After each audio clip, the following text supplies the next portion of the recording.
Let's get started. And thanks very much for making it back today.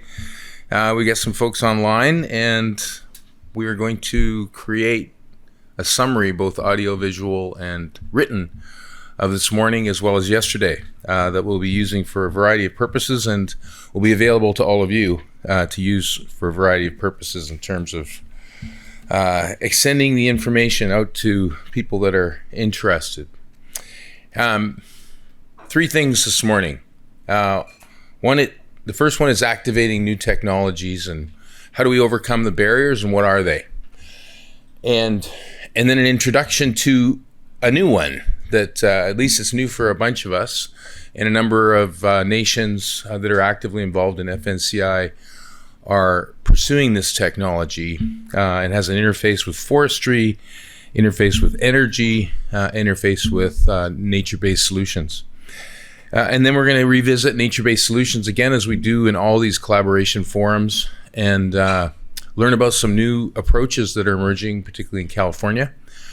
And that should be quite interesting for all of us as we're not necessarily doing those things here in British Columbia at this point. So to kick things off, most of the people online and in the room know Rob Seeley.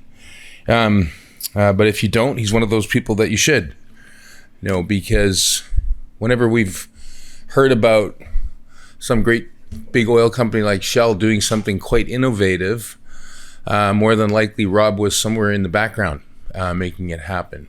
And so things like carbon capture and storage in the early days, and nature-based solutions in Southeast Asia, all sorts of very interesting things that Rob's been involved in through his career, and he continues to be vigilant and a real supporter of the work that we do, and really thank him for that. So over to you, Rob, and get this all kicked off. Thank you.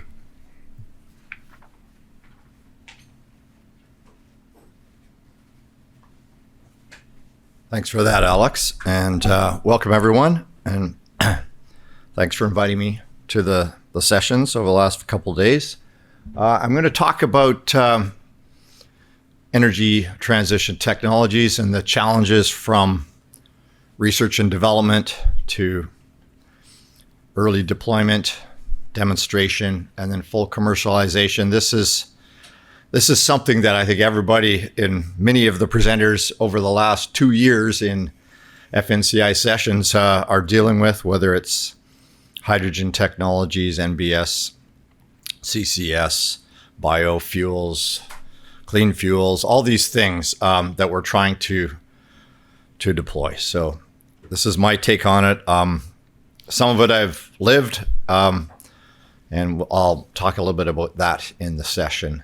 So this is essentially just a summary of Canada's action plan to reduce emissions, all the different sectors: oil, gas, agriculture, transportation, electricity, buildings, waste, and heavy industry. And coincidentally, if you look on the right, all the new technologies that we need to achieve these reduction goals, some of them are listed here. And I would say that there's at least one or two or three in every one of these buckets. And so we've still got work to do, whether it's carbon capture and storage, carbon capture utilization storage, direct air capture. These things are all early days. Clean hydrogen. We talk about pyrolysis. We're going to hear a little bit more about that today. We talk about electrolysis, biofuels. We're going to hear more about that as well.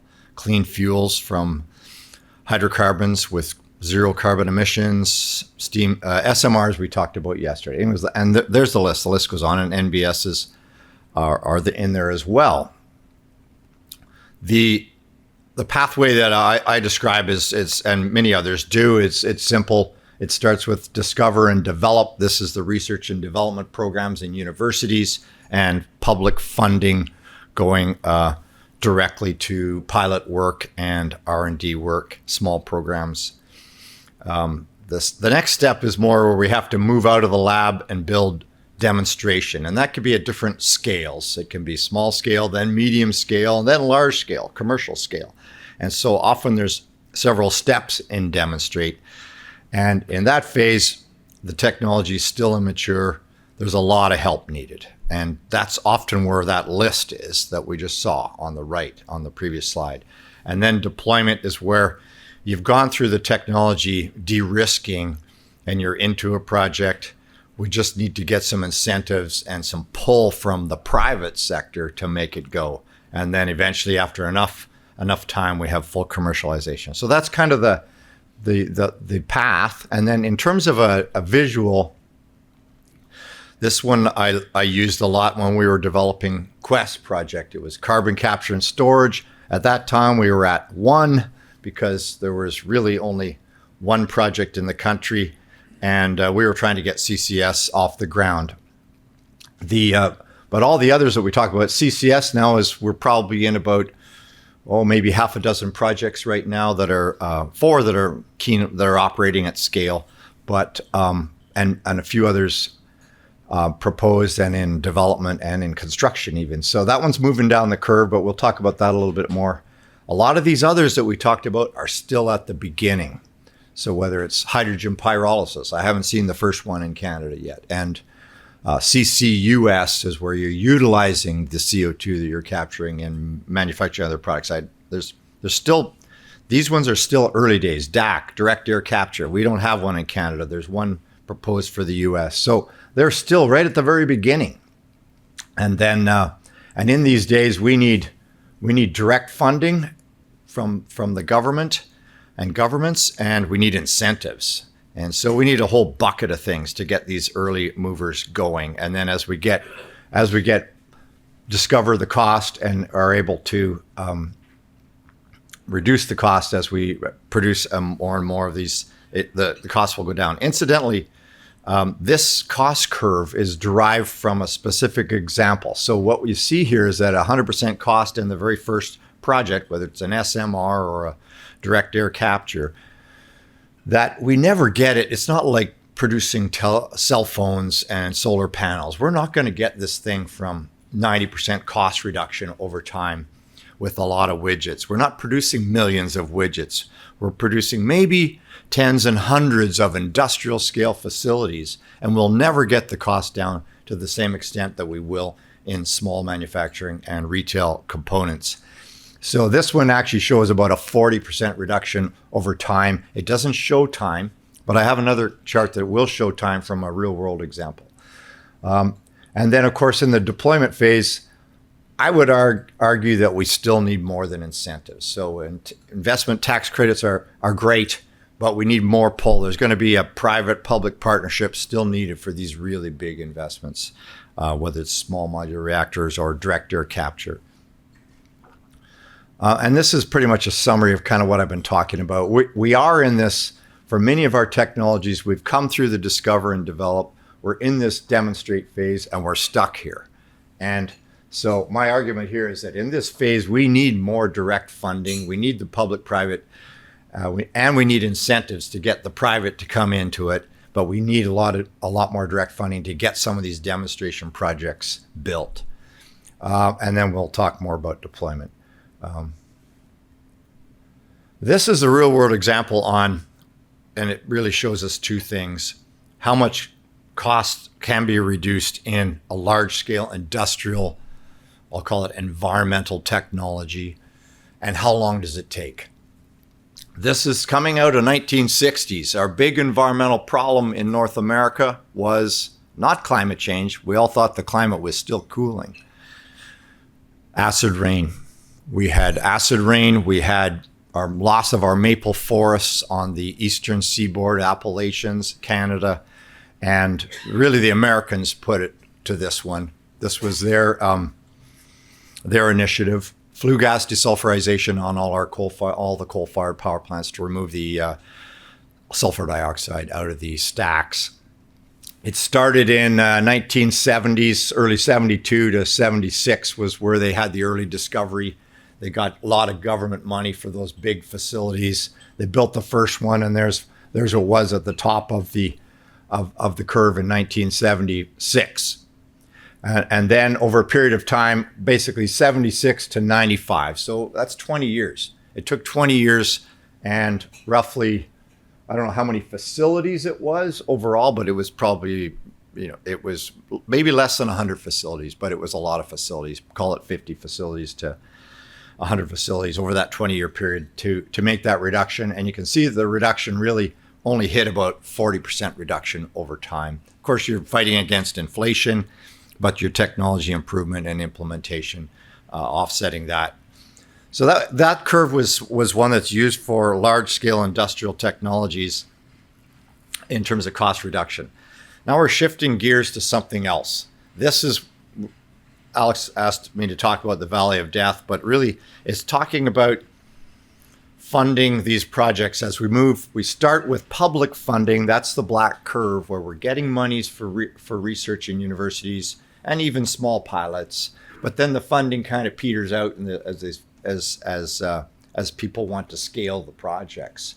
And then on the other side, the private funding from companies isn't ready to take on the risk yet because the technology is still immature. And I'll show that in another slide, but we have something called technology readiness levels, a scale of 0 to 9. And really, industry only wants to take it on when you're like 8 or 9, 7, 8 or 9, I'll start investing. And coming out of the universities, you might only be technology readiness 3. So you're in this gap in the middle where you need to show the technology can work at scale to try and mature it, but you can't get the money to do it. We call it the Valley of Death.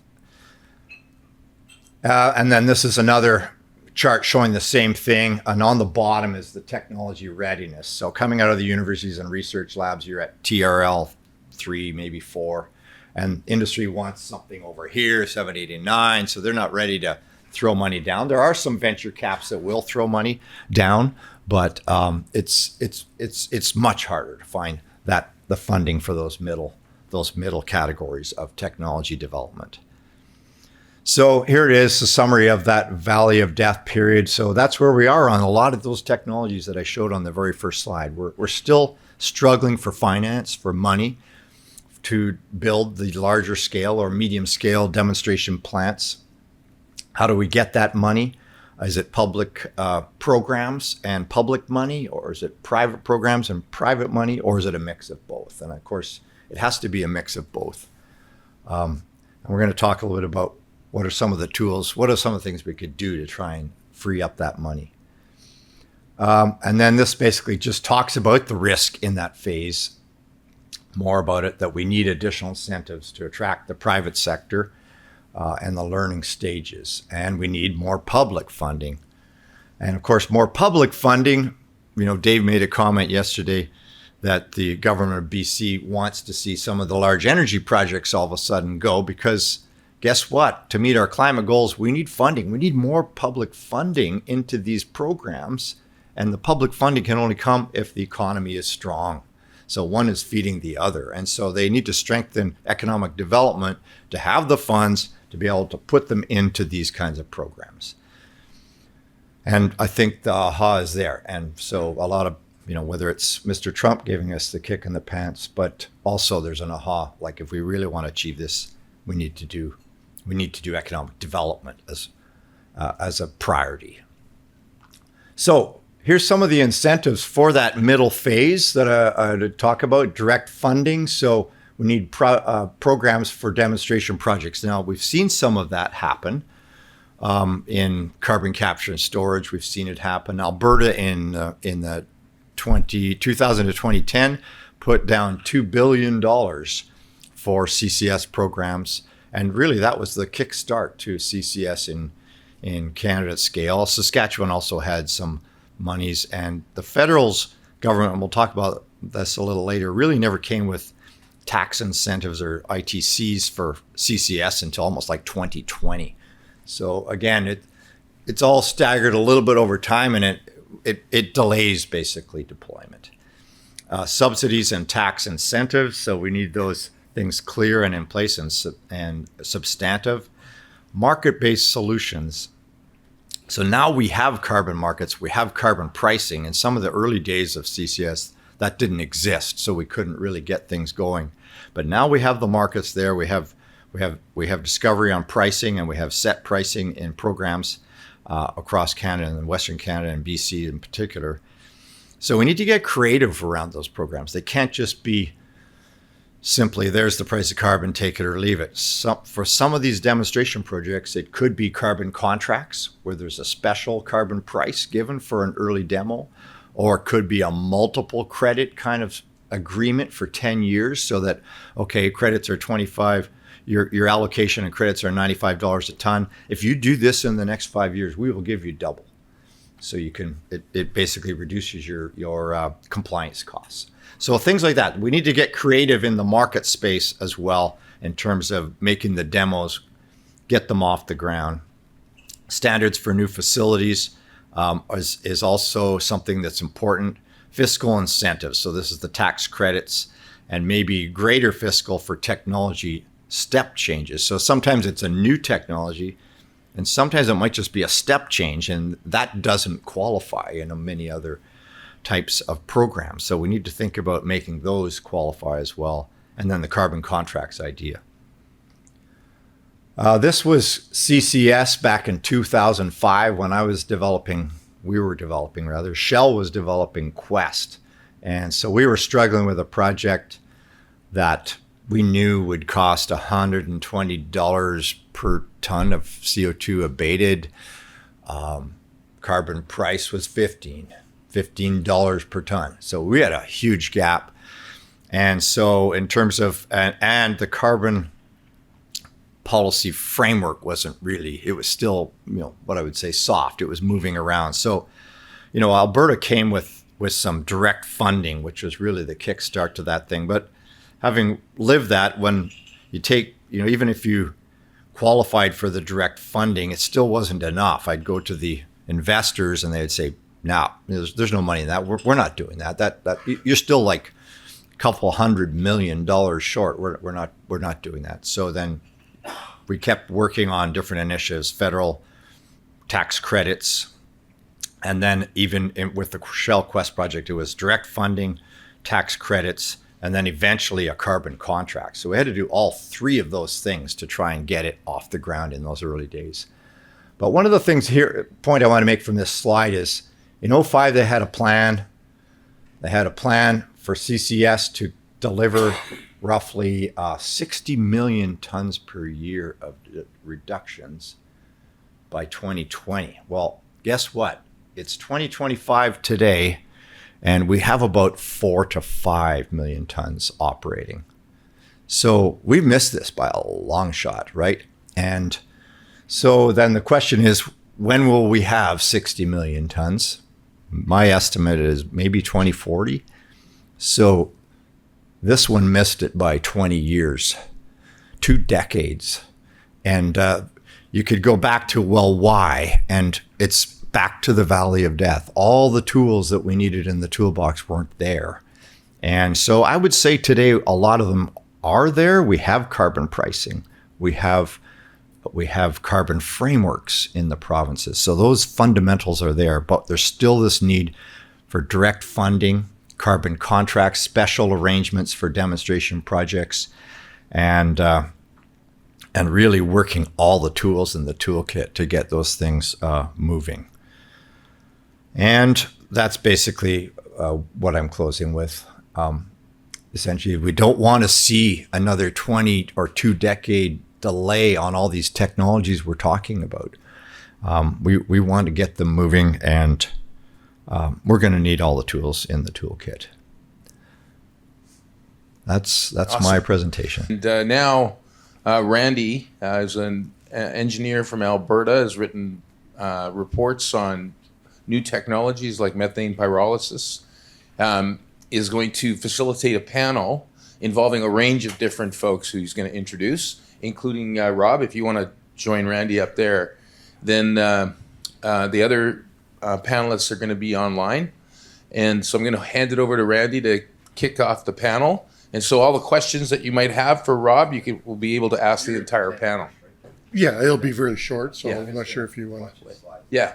Okay, perfect. Okay, over to you, Randy. Thanks very much. Yeah. And if you just add a few more words of introduction. Sure, yeah. I'm Randy Latoon. I'm based out of Calgary. I'm an independent energy consultant, long time oil and gas guy, I guess you could say. So Some of you may view me as a strange one to talk about low carbon, but through my career, I've always been fortunate enough to use new technologies in maximizing my projects, and that's just led me down the path of doing things better, doing things more efficient, and doing things with less emissions, which leads me to the low carbon economy and the transition. So I just have a few slides here, and then we'll get into the discussion. And once we're talking, Alex, if you can just wave your hand if we're going over time there, but hopefully we'll have a good discussion. And I have some prepared questions, but certainly can answer questions from the audience or online as it becomes available. So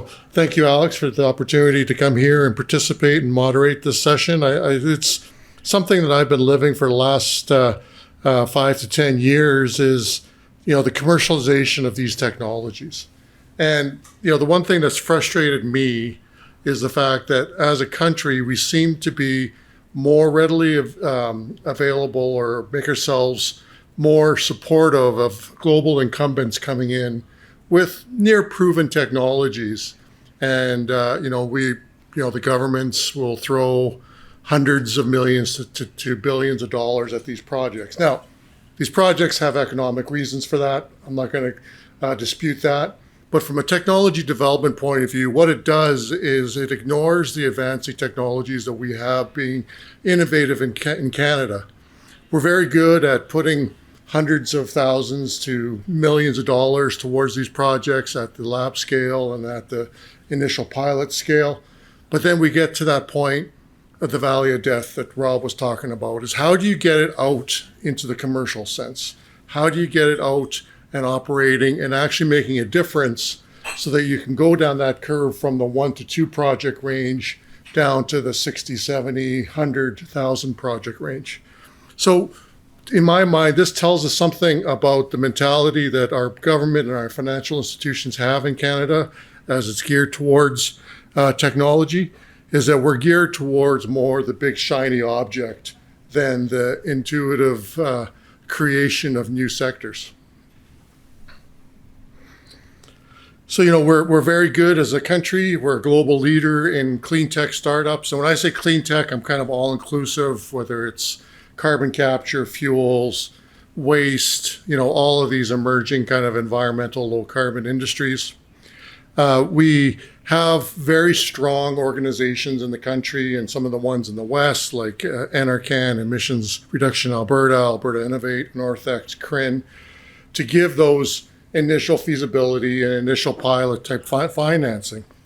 But the commercial development that we see happening in other countries, like the US DOE loans and some of the funds in Europe and in Asia, China specifically, we don't have those to that same magnitude here. And when we look at our industry, we tend to really concentrate on bringing in those large scale projects, whether it's Air Products and their hydrogen project in Edmonton, a $1.6 billion project, if not more now. We have the EV battery plants in Ontario and Quebec, which hopefully they're still coming to Canada. A lot of them maybe aren't anymore. But we can't get those first of a kind type commercial projects from the new technology companies. And those aren't the $1 to $2 million projects. They're the $100 to $200 million type projects. And those aren't being funded there isn't a readily available fund for those. And, you pile on that some of the regulatory uncertainties that we have, a lot of question about doing business in Canada, the timelines it takes to get anything done, the project on project risk, and just the incentives that we have, aren't consistent enough and aren't fulfilled or fulful enough to cover that investment gap. So here's just some information from NRCan. We have 2,500 different clean tech startups in the country. So we're not, dearth of projects or innovation. As you can see, Ontario obviously leads the way, but BC and Alberta, Ontario leads the way. BC and Alberta are big areas, and I think we know that being situated here. And when you look at the Clean Tech 100, so this is a global organization that kind of ranks the new clean techs. Over the last 5 years, if not longer, Canada's placed second overall in terms of the number of clean techs in that 100 index. Typically in that 12 to 13%, as you can see here. US is first, then a bunch of European countries. The one thing that is somewhat telling is that in 2024, we saw almost all the countries drop because there's a new emergence of regions bringing forth technologies. These are Africa and Asia and other countries.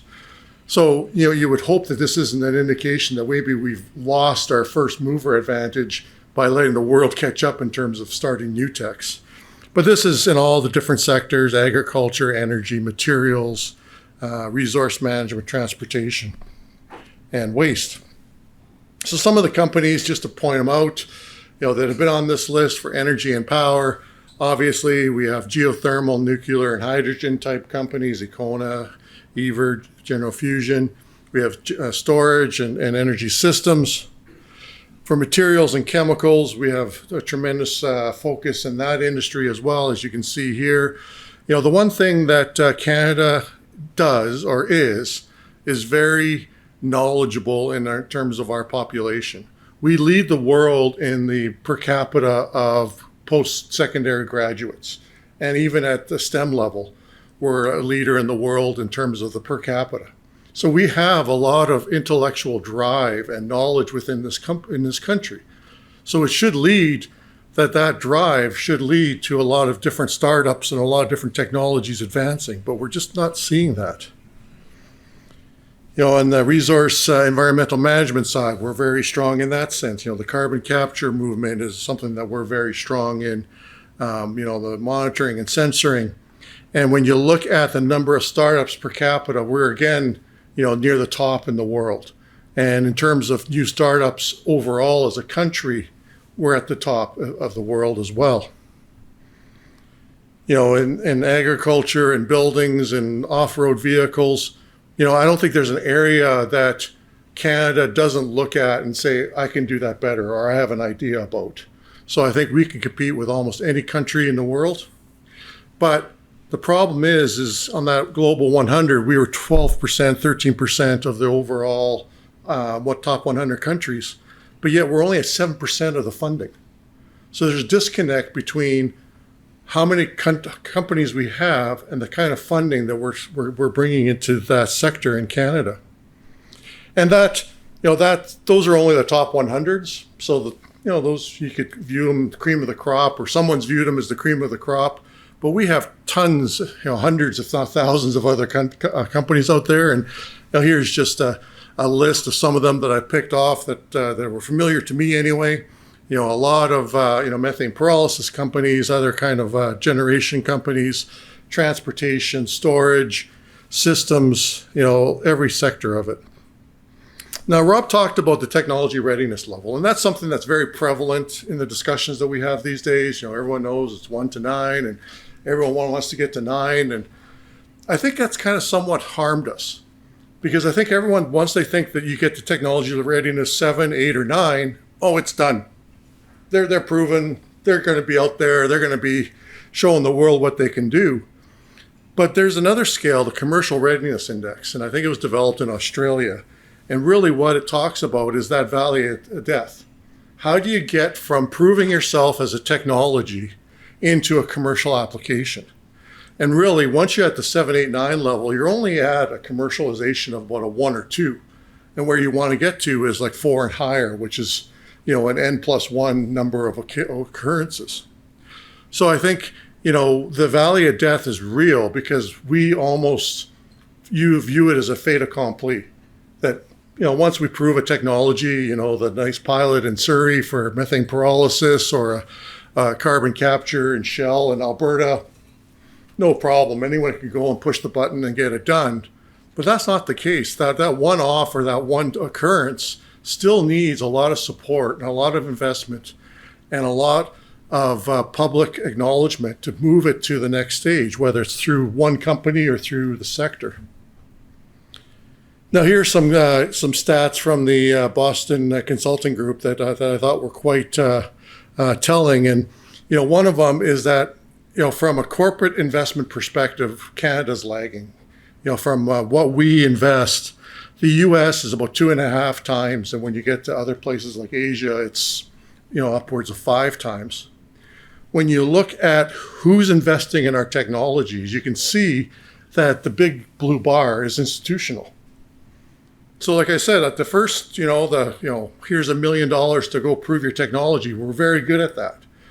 But the area that we need is that private equity at the bottom. And as you can see, it's very small. So we don't have the natural support to get our companies into the commercial marketplace. When you look at Canadian investment, 83% of the Canadian investment goes outside the country into clean tech. So we're not even investing it into our own companies. We're looking outside for places to invest. Now, why is that? Maybe that goes back to the regulatory and other issues that are out there, but that's a big problem. So what does that mean? It means our companies, our startups, have to look outside Canada to get their investment. And 55% of investment in those companies have come outside of Canada.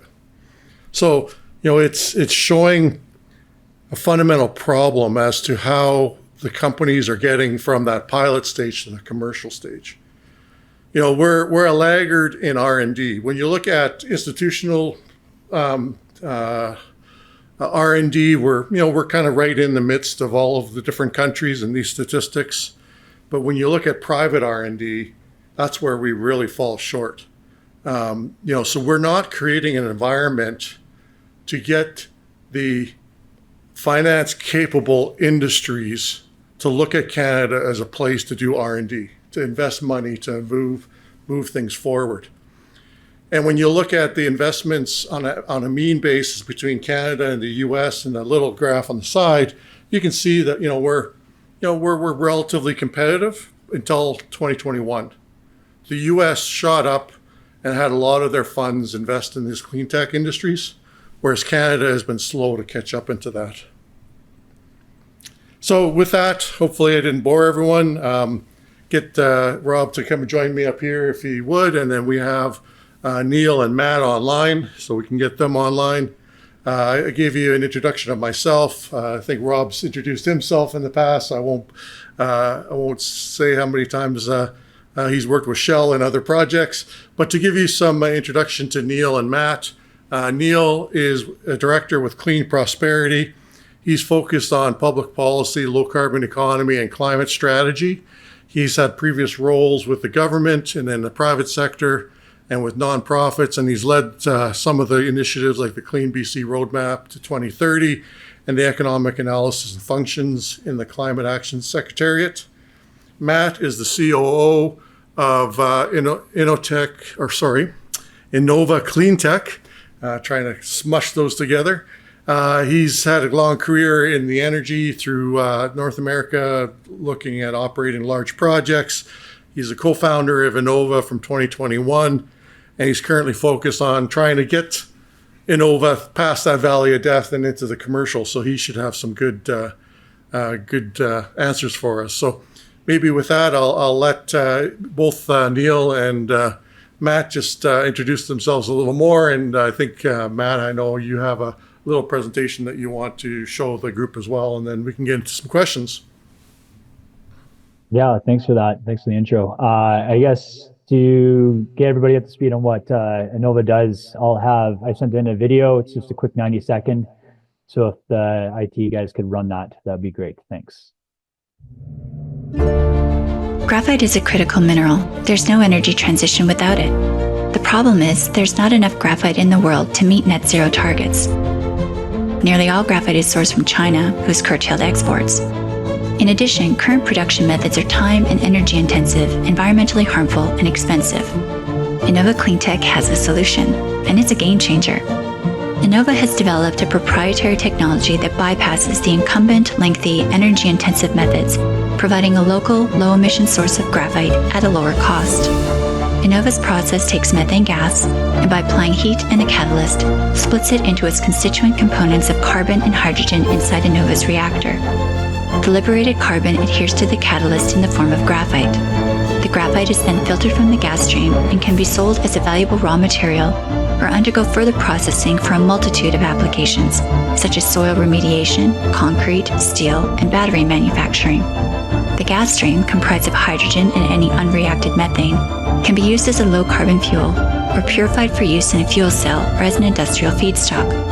Innova's process uses no water or oxygen. It produces no carbon dioxide. Instead, the carbon is captured in the form of valuable graphite. Innova's modular, scalable, plug-and-play system ties into existing infrastructure to enable rapid deployment and flexible, decentralized siting. Innova Cleantech, the future of graphite.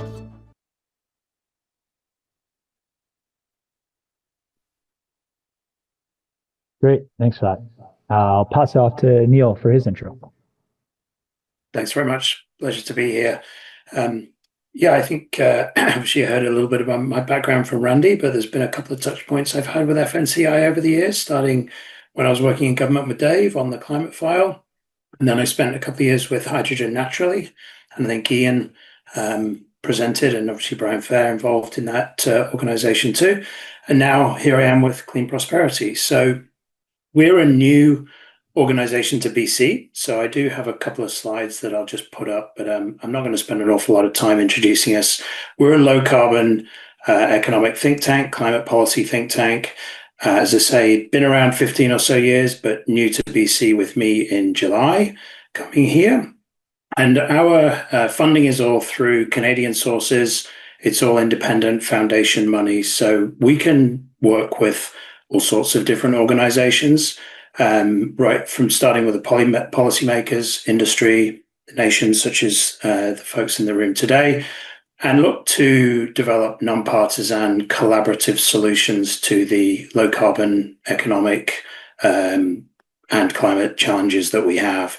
We believe firmly in pragmatic policy. We don't focus on climate policy from a GHG only perspective, but look to work within the markets, look to work within the economy and focus on things that have economic benefit as well as managing for affordability. And we have a strong research team. We write papers. There's a few examples on the next slide.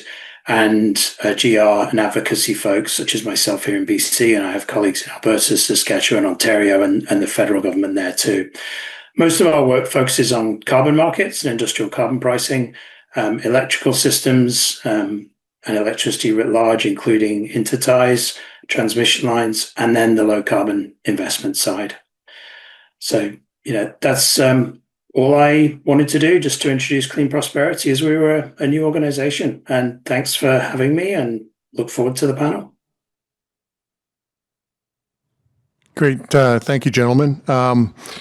Just going through the kind of questions that I generated, and like I said, we can diverge from these as we see fit. But I guess the first one is I would like to get your initial impressions as to, from a funding perspective, where do you think the bite is? Is it really at that first of a kind commercial, or is it the continued support that you need to get to that N+1 type?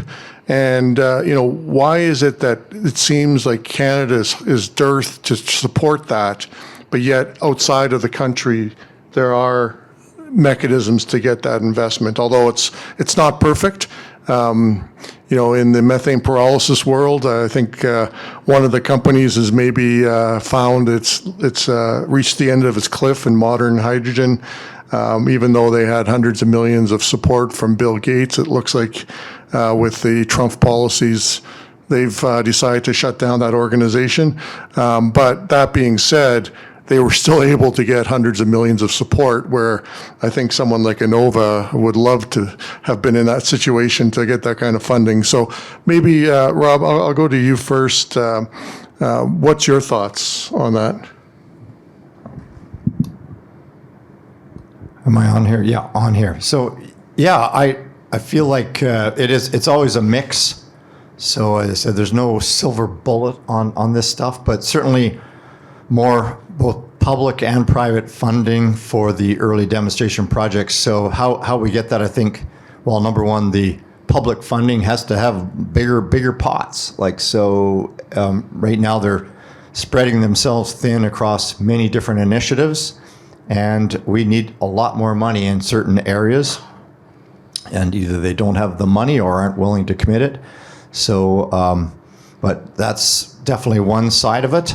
And then on the other side, I thought your slides showing the amount of investment from the private sector, you know, in Canada being as low as it is. How do we incent the private sector to make more money, put more money into the demonstration level? So I think it has to be from both sides. Matt, you've kind of lived the dream, so to speak, since 2021. Can you share your thoughts? Yeah, sure. If it's a dream, it's definitely 2 steps forward, 1 step back, but we're moving forward. I would say, looking at that valley of death, we see that valley of death actually shifting a little bit more to the 7-8. So it's really, actually, I thought that was pretty good, that commercial readiness index. I think that was the first time I'd seen that. And so we're in the mix of that. In our experience, public funding has been quite generous in that TRL 5, 6, 7. Everybody wants to see a pilot project, because I think there is that belief, hey, once you have a pilot and it's operating, you know, you're ready to go commercial. And there's a lot more to it than meets the eye, other than having a unit that you know, that's humming and producing product. I would say that the avenue of funding is there, both on a municipal level, provincial level, and on a federal level.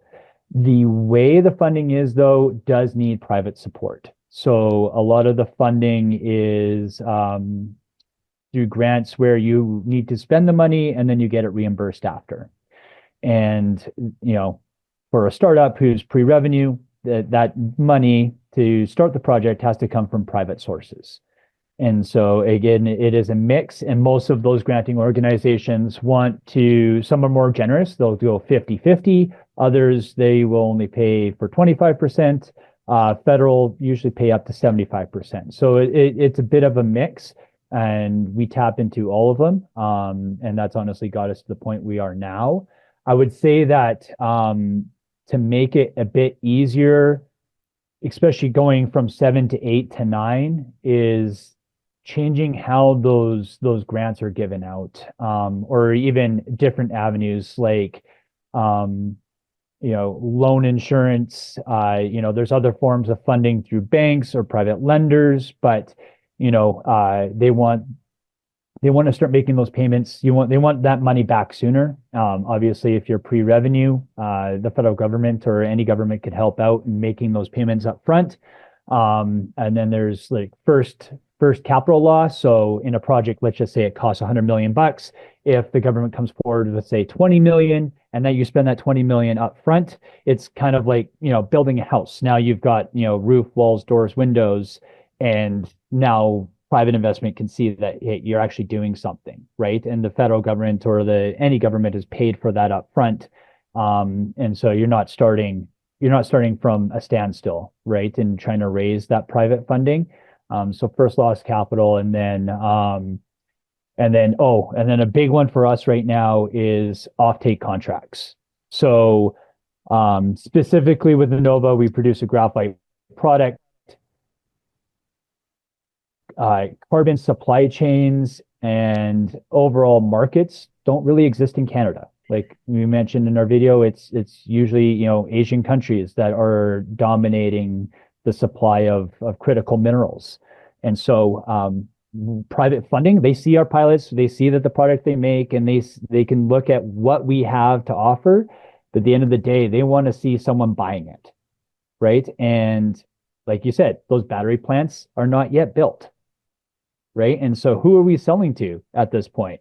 And until we can sell to someone or get an LOI from someone, private funding isn't going to follow that, right? So if the government really wants to support critical mineral production and they need it, you know, now for 5 years down the road when those battery plants are available, you know, provide the LOIs in place until there's an offtake. And, you know, it's a benefit to the government because now they're promoting the technology development. And then sure, they could stockpile this up front. It allows us to bring in the private funding, and then they can provide that critical mineral to those battery factories or whatever downstream when they're ready. Great, thank you, Matt. Neil, did you want to add anything?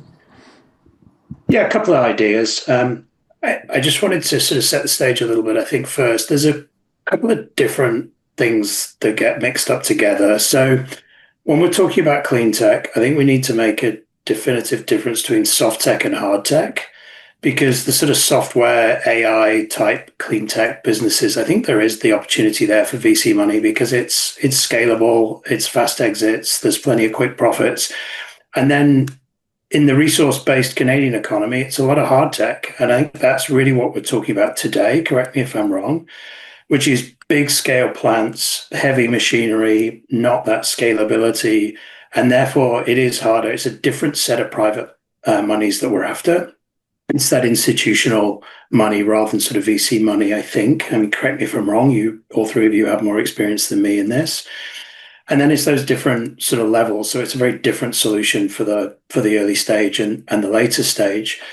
So a couple of immediate thoughts here is governments need to decide what they actually want for our future economy.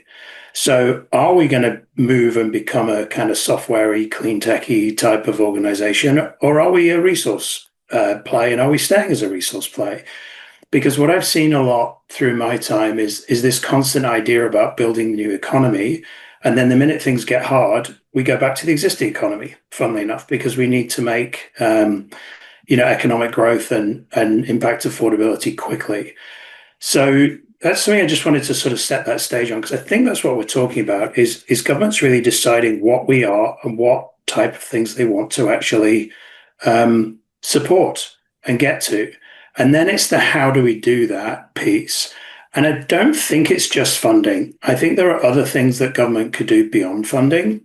So such as setting the stage for these kind of things. The Alberta Industrial Heartland, for those that know it, and I know Rob obviously does very, very well, is 5 municipalities that came together in the late 90s to set up a not-for-profit that basically pre-zoned and pre-set up a lot of what an incoming industrial player would need.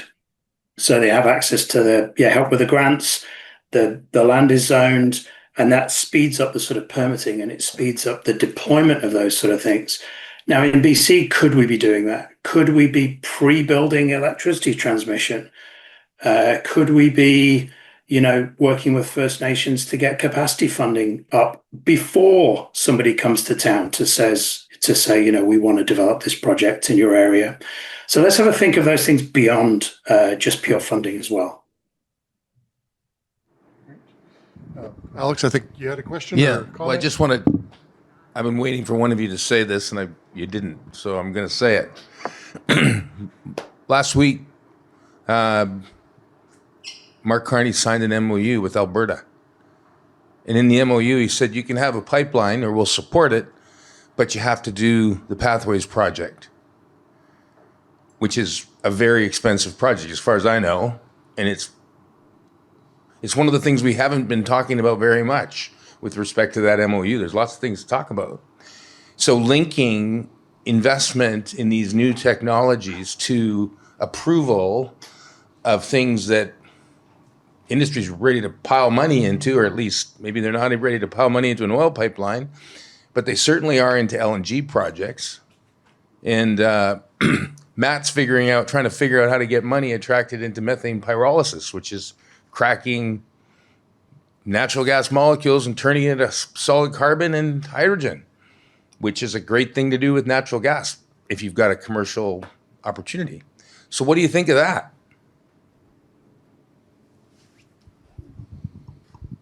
Well, I'll just comment on that initially. I think it goes to the government and its obsession with the big shiny object in the room. The Pathways project is a very significant carbon project, but what will it do for Innova? It doesn't really do anything for Innova. So we can't get so focused on the big projects that we forget that there's everything else that has to be brought along. Now, there's only so much capital that the government has and almost so much capital that's available to be deployed. So what we need to do, and maybe I'll ask this question, and people can comment similar to what Alex has said, is, what is it that the government can do to link support of new technologies and development of that technology so that the finance can come in for those projects? Maybe it's offtake agreements, it's commitments to certain upfront incentives, it's other things that the government can do that doesn't cost the capital, but it provides the encouragement for capital to come in. So, Rob, I'll let you comment on Alex, and then you can think about that as well. Yeah, maybe on the pathways. So one observation is it's very big. So it's one of those things where if it was broken down into stages or phases and taken in smaller chunks, it might be more doable in terms of implementing. And then in terms of financing, even at a carbon price of whatever, $95 roughly we were at per ton, when we did Quest, it was $120 per ton, and that was pre-COVID. So even though one might argue that we could do it cheaper now, we have inflation. So it could be more than that now. So there's still a gap. There's still a big gap there. And whether it's, we have carbon pricing, which is great. Tax credits, there are tax credits as well. But I get the feeling that project still has a gap. And they're facing that gap and they're trying to figure out how to close it. And so, there's more work to be done there. So it's not just get out and do it. Somebody's going to lose a bunch of money. And they would rather figure out how they're going to close that gap before they implement. Matt, Neil, did you want to have any comment? I can provide my 2 cents. I would, maybe it's a pride thing. I'd rather be able to raise money on the merits of the technology and the commercial aspect rather than being tacked on to nice to have, or for you to get this money, you have to do this. I think that's why you see companies like Modern Hydrogen and others even locally struggling, right? Is because they, at the end of the day, they're not going to be able to provide a product that is either a lower cost than what is currently being used, or is a better product that's worth being to, increase inflation, right? So at the end of the day, every one of these projects, whether it's the Alliance, like I was hearing that, for the Alliance to go through, they needed carbon pricing to be something like $170 a ton, right? And so, well, Alberta's not making money on natural gas right now. I'm not sure if anybody knew that, but natural gas is dirt cheap, right? And so they're to the point where they're shutting in natural gas because they're not making any money. They're losing money on it, right? And so if you're going to tack on $170, even any carbon tax to that, it doesn't incentivize companies to build it. Now, tacking it on, that's the politics game. And I'd rather, at the end of the day, again, it might be pride, but I don't want politics to be the reason why I got funding. I want it to be on the merits of the technology. Yeah, I think I'll build off that and say I agree with everything that's being talked about. The first thing I would say in terms of technology is one of the possible mistakes that Canada made with the investment tax credits, which I think are a good idea in principle, is first of all, they took a long time to get them to market, having announced them.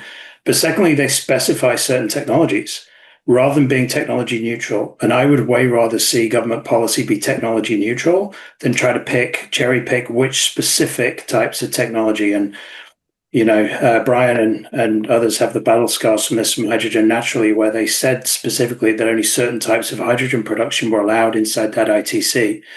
That's not necessarily always helpful. And that is where I think something like a well-functioning carbon market, and that was also in the MOU, that the carbon credit prices have to reach 130. A well-functioning carbon credit market can do that. It can provide that certainty that those numbers are there. But you have to underpin it with something, because otherwise, again, the politics of it can get in the way. And the carbon contracts for difference, which are essentially a government guarantee that that carbon price is going to be at that level in the year they say it's going to be there. And if it's not, they give you the difference. Like something like that sitting underneath of the carbon market is central to making these things go. And the Canada Growth Fund has started that, but it's, again, project by project. You have to go in there, you have to negotiate the specifics. I'd way rather see that was just an off-the-shelf contract that everybody could look at, put in your financial stack, and know it was available to you when you were going through the planning, rather than thinking, well, it might be, but I'm going to have to go and negotiate it. The final thing I would say, and it might be jumping ahead to a question or two down the line, is there's new parts of government money now. Where can we think about, and Matt, you mentioned this, where can we think about government as the actual off-taker? Where can we use government procurement rules to actually help develop some of these things? There's a whole suite of new money coming in through the defense angle. And I know that creates a lot of kind of issues for some investors, some people. They don't necessarily want to be involved in defense. But where can we get the win-wins where, through those kind of government funds that are available, they will pre-buy or help the development of the technology for the first time? So let's get the Army or the Navy buying those batteries first and buying Matt's graphite. And then when the EV battery plants come, fine. The supply chain's already set up and ready for them. As an example, not suggesting I know anything about his business, but I will add one thing. If you want to entice private investment, carbon credits is not going to do it. Every discussion we've had, VCs, whether that's in Canada, anywhere in North America, Europe, if there's carbon credits in your pro forma, in your project economics, it's a non-starter. So why is that? Is that because they're not guaranteed? It's because carbon credits historically have been start-stop, right? So that's where that carbon contract for difference piece comes in. That have to be underpinned and guaranteed. Yeah, it's a nice to have. We've got a toggle in our pro formas that say, hey, if you want to see economics with carbon credits at what it currently is, you can turn it on, and it just looks like it's just gravy, right? Because we definitely would receive those, but we don't bank on them. So I'm not sure if there's any other questions in the room. Certainly, if you do, raise your hand. I'll kind of build off of that one. There's been announcements of 83 billion in new, tax credits and curation of the CGF and the CIC. Is that something that's going to help startups, or is it structurally biased again to large and more proven technologies? How much support will it have for, the startups trying to get through that valley of death? If you had any opinion on that? I can go first. Okay. So, have not had a lot of experience in the Canadian Growth Fund or the others, but looking at the projects they are funding, they're not going to currently help that 7 to 8. They're looking like they're investing in more commercial ready projects that have offtakes. And so it's, it's not going to help us. It's not building a bridge across that valley, in our opinion. Yeah, in my opinion, it's no different than back in the 2020s when you had, all the publication and all the hype about these new green funds that are going to have billions and trillions of dollars of investment. And the fundamental problem is that they continue to apply standard financing rules against that money. So it had to have a certain rate of return. It had to have a certain time period for return. And as most clean techs will probably tell you, that doesn't apply to their first commercial operation. They need time. They need a period of forgiveness to get to the end point. And that's never seemed to be incorporated into that financial model. Now, as investors, we're all investors. We don't want to give up our time, and we want our money returned as quick as possible as well. So how do we bridge that? And, I think we talked about it a bit is, what's the role of government in terms of overcoming some of that uncertainty and risk? We can go look at it from, an offtake to military or other projects. But what other, regulatory things do we need to incorporate to give that confidence in that sector? Maybe Trump has given us that bit of a kick in the butt by telling us not to be just riding the coattails of the U.S. and start looking after your own economy. Is that something that we've acknowledged, and are we addressing it? Any thoughts, Rob? Well, just back to the question of tax credits and government program funding, and is it doing the job? I think Matt already made the point that often the funding is contingent on matching funding, so you still got to go raise money, and the tax credits are all coming after you've invested the money. So again, you still have to go and raise the money. So and if you're in the 7, 8, 9, it's about finding that venture money and to finance your project. Yeah, I'll add to that. The venture money isn't venture money anymore. They operate like banks, right? They want to see offtake agreements with pricing, volumes of sales growing at such percent a year. When's your next project coming up? It's not venture really. And that's not, I would say, just a Canadian problem. And again, it's because those venture companies, they're taking money from individuals, usually high net worth, and they're wanting a return on that investment, right? So they're competing against each other.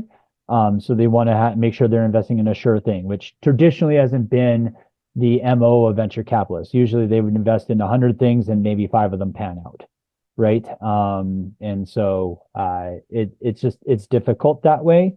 Again, if the government was to provide an LOI saying, hey, we're going to get you this, we're going to take this much volume at this price, even for like SMRs and energy, a lot of those, even though SMRs are smaller scale, there's still a scale to it, right? The more units you have out there, the lower the dollar per kilowatt is. It's the same thing with us. So, we got $1 per kg of graphite we make. The larger scale we become, the cheaper that becomes, right? Yeah, again, I don't have any specific industry insight necessarily here, but from a policy perspective, I think the Canada Growth Fund is a good start, particularly as it was a bit of a mandate to the Canada Pension Plan. Like it was actually saying to the pension plan, go away and invest in this kind of way. And that is a potential there to get some of that institutional investing money in, is where can we actually facilitate those kind of institutional investors, which at the moment in Canada are spending most of their money overseas. Where can we actually get them investing? The CACE, which is a Quebec one, I think they actually have non-financial outcomes as part of their fiduciary duty. Like, is that something we could do to say you have a duty to go and invest in these types of things in Canada? And I think the Clean BC review last week that came out had a different approach to the same thing, which is all of the LNG revenues that governments are making should go into a fund to support economic diversification and supporting the next generation of companies that are going to support BC's economy. So where again are those policy ways to find different pots of money, just rather than relying on those tax credits and things? That's great. I think we had a question in the room here. Is this on? Hi, I'm Bobby. I have 2 questions, but you can answer either of them. But in full disclosure, I do work in New York on accelerator programs, and this conversation is fantastic. It's making me wonder if when these startups are forming, if they're being educated on the valley of death and what approaches to take in the early financing days to avoid that situation? Because I go back to your BCG slide. I think a lot of those US investors in 2021 have lost their shirts and are very upset at the clean tech industry right now. And we could apply those lessons learned and maybe avoid this valley of death scenario. And then my second question is, how do we become a little bit more Teflon-y as an industry? Like WeWork, right? Everybody lost their shirts, but yeah, you can still go to a WeWork. So is it a moral compass thing? Is it like a values thing? Like how come the clean tech industry is continuing to have this kind of scar and reputation against it when other industries fail just as phenomenally and don't?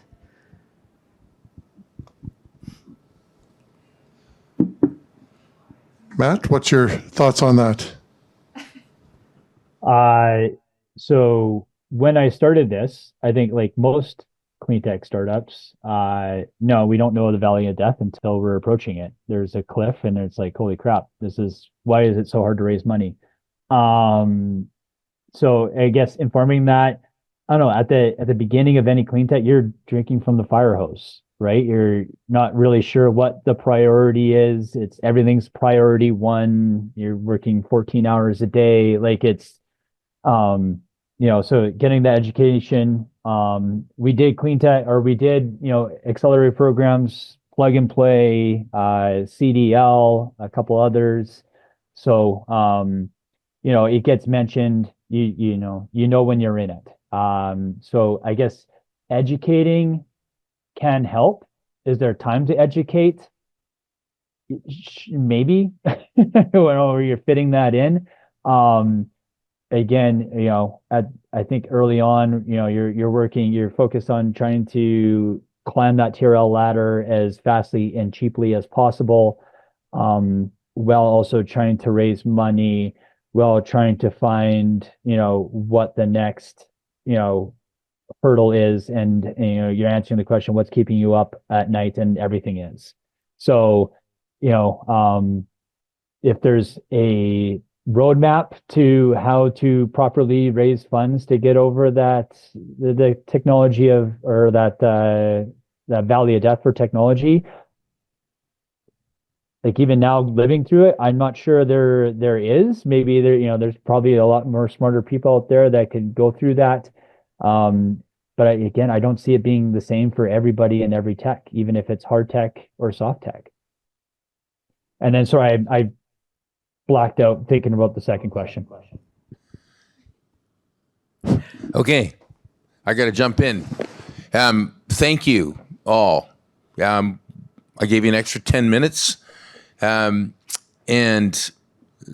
sometimes we don't have the answer. We just know what the question is. And if you had the answer in this panel or anybody in the room, then we probably wouldn't have the problem. And we obviously have a problem. And if we could solve it, it would make a big difference. So we're going to have to just go away and think about it. And that's good. Thank you very much. We all have a lot of hope. We pin on these new technologies, and I'm one of those people. And, you don't, hope doesn't get you there. You need real solutions.